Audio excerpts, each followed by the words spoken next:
Hello everybody, welcome on SaunaWizards platform. Today we will talk about the coffee with coffee expert from Doubleshot company, Terezka Balá. Enjoy the watching.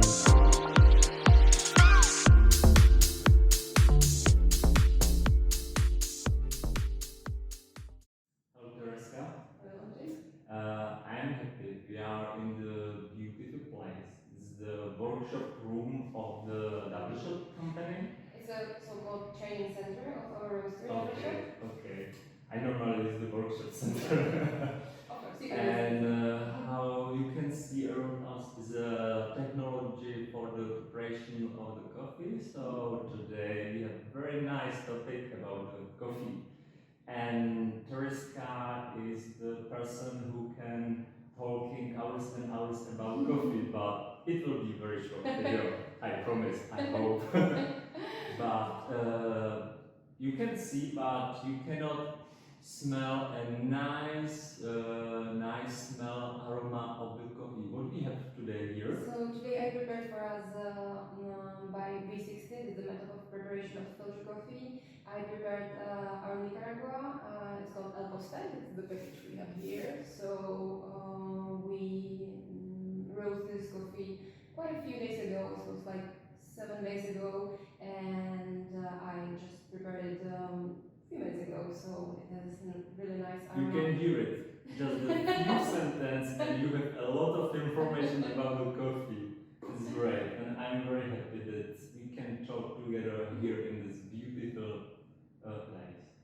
I have on the beginning very soft or very easy question about the little bit about the history of the coffee. We now drinking some kind of the type of coffee. There's some rules, but it must be changing during the last centuries, and Exactly. I don't know how. You know more better than me. I'm normal kind of the coffee shops and coffee bars. Okay. So can you describe the evolution of the coffee? So let's say that the coffee origins in Ethiopia, and from Ethiopia it spread around all the world. And basically, in the beginning, we expect that it was consumed only like a tea. So the coffee when it's growing, it creates cherries. That's Yes. and inside every cherry there's these two coffee seeds we consume Yeah. nowadays. But before they consumed only the skin of this cherry, so they let it sun dry and made the tea. So it was basically some kind of fruit tea, but it has this thing of it contains caffeine. Okay, So okay. they enjoy not only the taste, which tastes a Okay. little bit like rooibos, something between rooibos and let's say tobacco, Okay. but also it helps them to stay awake. Okay. Because So somebody who not want to drink a lot the classical coffee can also drink this kind of the tea coffee. Yeah, it could be possible. We call it cascara. Cascara means in Spain it's mean the skin of the fruit. Well, unfortunately, we can't buy it nowadays in the European Union because of some kind of regulation. Of course. But it would be possible to drink just the tea from the coffee, and it's also very refreshing and very nice. And it's completely different than the coffee we are used to now. Okay. So that's what we expected, that this was the beginning of consuming the consumption of the coffee. After years, they start around, I don't think, 17th, 18th century. They started to roast the beans from the coffee and starting to drink some brewed coffee as we know it today. So usually it was a brewed, like you just put a ground coffee, pour a hot water, and then somehow strain into the cup. So what we call Turkish coffee, but in its original way, like it's made in this ibrik thing. So that was the first consumption. Also some method filtering through the cloth, through the filter, and like then in the end of 19th century there was some more sophisticated way how to filter coffee through the again cloth filters, or after that paper filters, of course metal filters. And from the beginning of 20th century, we know the beverage called espresso. So we can use the espresso machine, which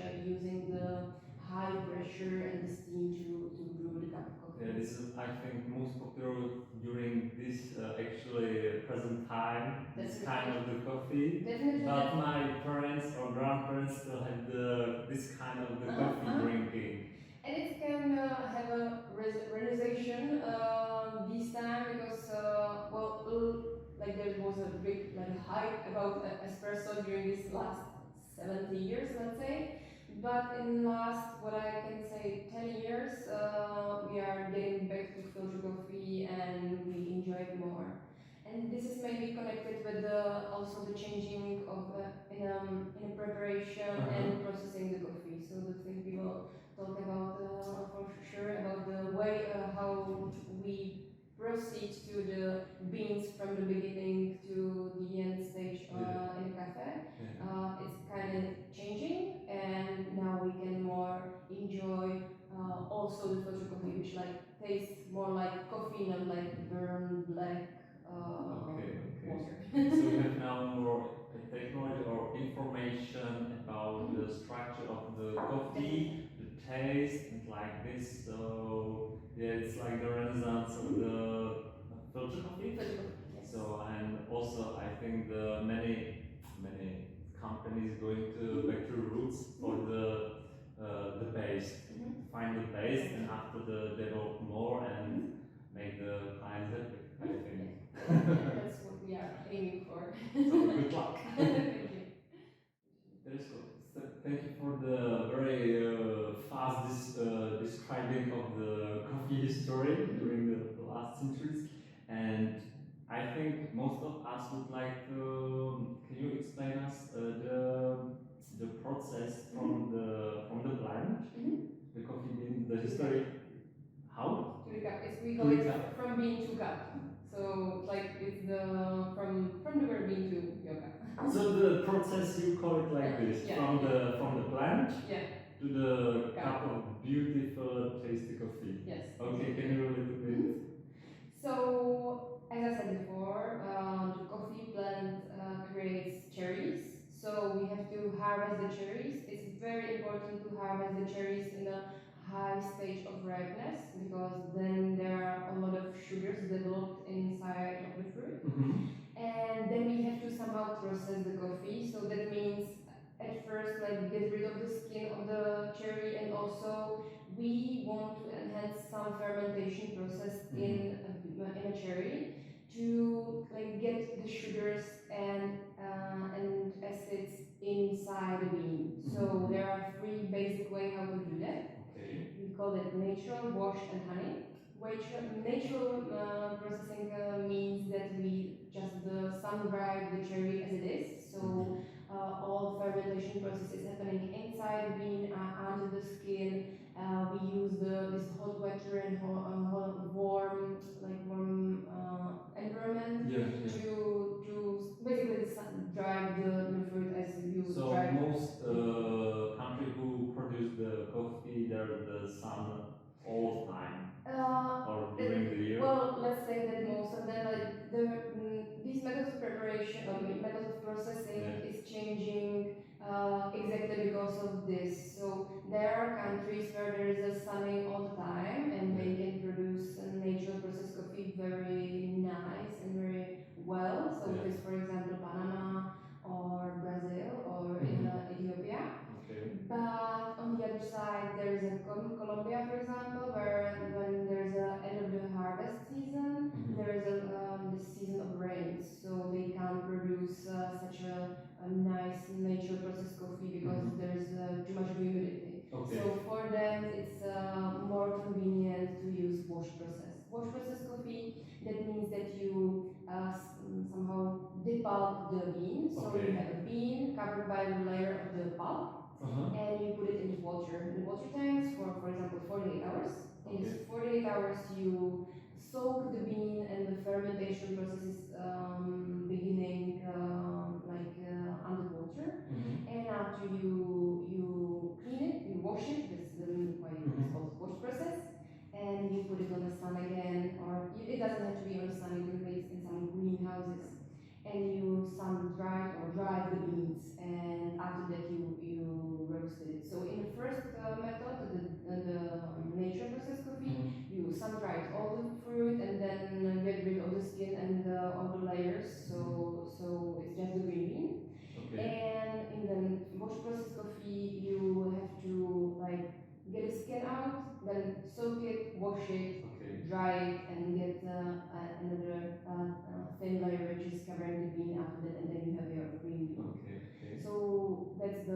from natural processed coffee we can expect the coffee which tastes like some fruit, some dried fruit, with some finish like a little bit alcohol finish.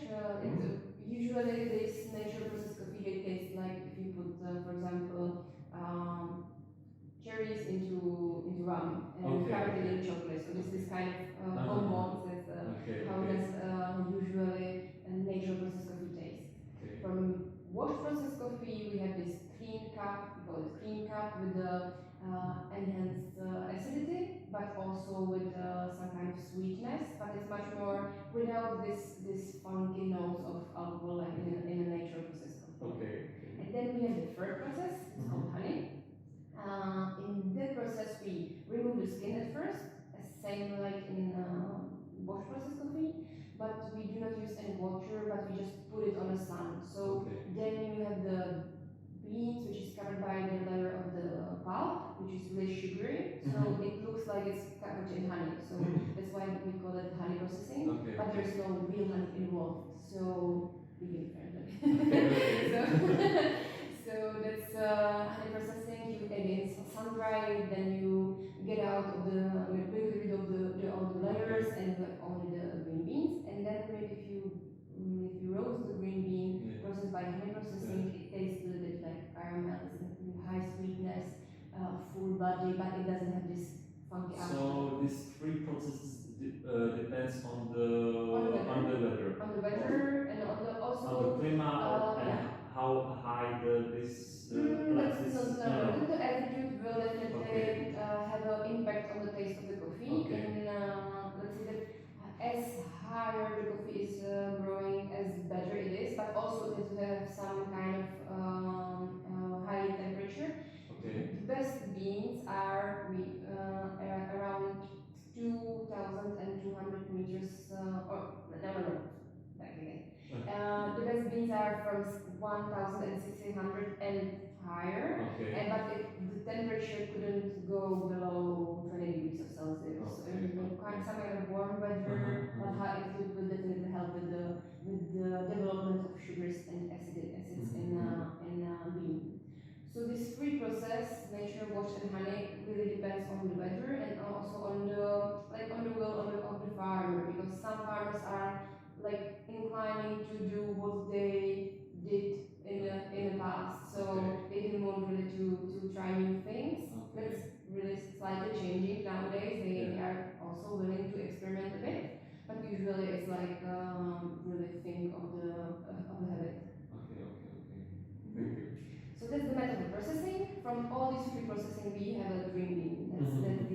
This is end stage in the place of origin. Then we packet it and we send it to, let's say, Europe, to our country. We as a roastery, as we will talk about it later, we have someone who is called green bean buyer, and that's the one who is responsible for buying green beans. Exactly. So he travels to the country of origin. Then he like make contact with the farmer. They sample roasted some coffee which is kind of fresh. They taste it and then they like make it heal about That's a little bit different approach than it was in the past, where you could buy only coffee and on a stock, like on the market. But nowadays we are trying to do this approach. It's called direct trade, and that means that we have a connection with the farmer. This helps us to like know the coffee better, but also to sustain better quality. And for the farmer, it means that they get a much higher price for the coffee, because they are paid for the quality, not just for the quantity as it is on the stock market.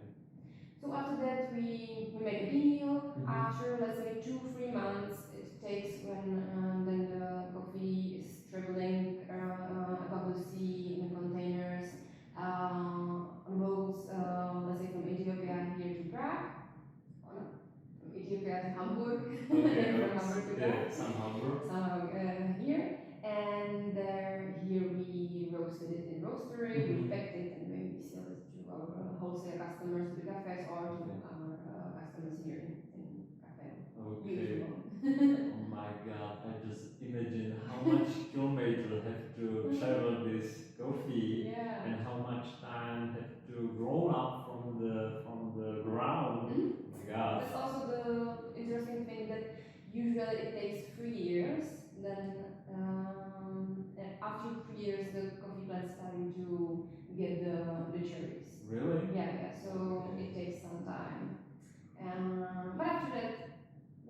countries, for example in Colombia, there's a so good condition of the weather, then you can harvest, for example, 2 or 3 times per year. So after that, it's like going, but it also needs to, so you have to prune the flowers, so you don't all the time like harvest the coffee from all the plantation, but only from the farm, and the rest is like resting. Tereska, before 2 minutes you described the whole process from the plant until the cup of coffee. And if I'm going to your coffee bar or where I can get the coffee, espresso or something like this, I will taste just one kind of the coffee, or there's the more tribes or the kind of the coffee. So let's say that like whole production of the world is mostly divided for these 2 varieties. It's Arabica and Robusta. Quickly about Robusta, it's growing much lower altitude, and also it contains much higher amount of caffeine, and but that means also that the coffee is bitter itself. So there's no significant sugars and acids in the coffee. So what you can expect from Robusta is just the bitter cup. So it's really strong cup of coffee, but really bitter. So that's something what you can enjoy, but what we do not enjoy in our roastery. So what we decided is to work on the Arabica variety. That means that the coffee is growing higher, as we said, like 1600 meters above the sea level, and it has a really nice, we call it like wheel of flavors. And that means that if you grow the coffee properly, if you properly process it, and then you properly roasted it and prepare it, because all these steps are involved in same manner, so everything matters. So if you do everything as you should do, you can expect from some kind of coffee another flavor. So for example, from Ethiopian coffee, you can expect the taste and aroma of flowers, jasmine, bergamot. So it's really kind, nice, and lingering coffee. From the coffees from let's say Kenya, you can expect the taste of blueberries and blackberries and red currant, because the coffee is growing much higher, because it's the special sub-variety which contains much higher level of citric acidity and malic acidity.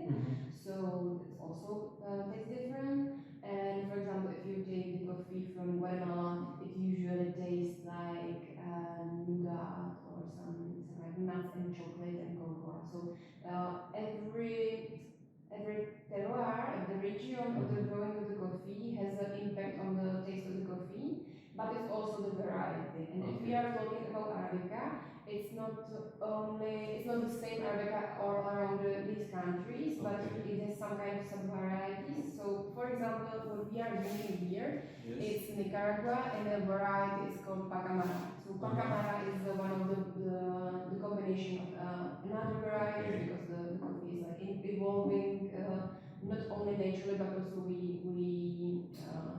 how's it called? How's the word? We do it also in laboratories to cross the breeding of the hormones. Breeding is not the word for flowers, but you know what I mean. So it's normal when I buy this kind of the coffee, and I can find some flavors, more sweets like the chocolate or some bitter. It could be, it can happen that next or after 3 years can be this kind of the coffee a little bit different. Definitely. But it won't be the matter of variety of the coffee, but of the condition when it's grown. So let's say the attitude is the same. It's also, but the soil can a little bit change for some kind of ecological reason. But mostly, what will have an impact on the taste of the coffee, if we compare different years, which will be rains and sun and like all temperature.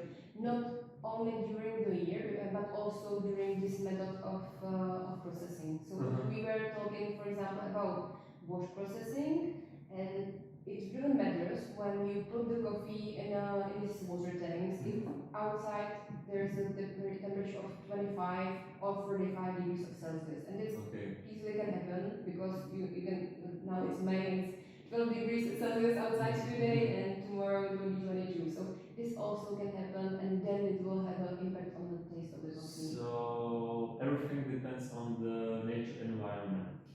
Not everything, but most of it. The base, I think. And also, the base. then it will depends on how you process it. You can choose, for example, to dry your fruits for 14 days, or you can say I will go further and I will dry it for 16 days because of I don't know, I'm not a farmer, so I don't have much experience in that. But also the one who is processing the coffee has a bigger impact on the taste of the coffee. And how much flavor we can find in the coffee? I don't know, Just the example. So I was I'm all the time running from the topic. So when I was talking about this flavor wheel, so let's say that there are some taste of flowers, and flowers you can what I say, jasmine, some kind of violets, these kind of flowers. Then you can expect in another coffee some notes of fruit, and then we distinguish between stone fruit, berry fruit, apples, etc. So many types of what you can imagine from the fruits you can find in coffee. This is also a little bit cultural given, because when I was tasting the coffee, I had a chance to visit Salvador and Guatemala. And when I was in El Salvador, we had this tasting together with the people from the farm, and they tasted the coffee and they told me like, yeah, it tastes like, and I never heard about the fruit, so I wouldn't really imagine this kind of type of fruit. So this is like this really depends where you are when and where you are tasting it. So that's the fruit. Then you can expect some sweetness of, for example, honey, molasses, brown sugar, white sugar. So these kind of sweetness, and also some kind of spices. So quite recently I had a coffee which tastes like the mixture of spice you had in how's it called? Gingerbread. Gingerbread. So it was like it was like a little bit itchy on a tongue, and it was like really heavy, rich taste. So it's like I won't say hundreds, but like definitely depends on the imagination.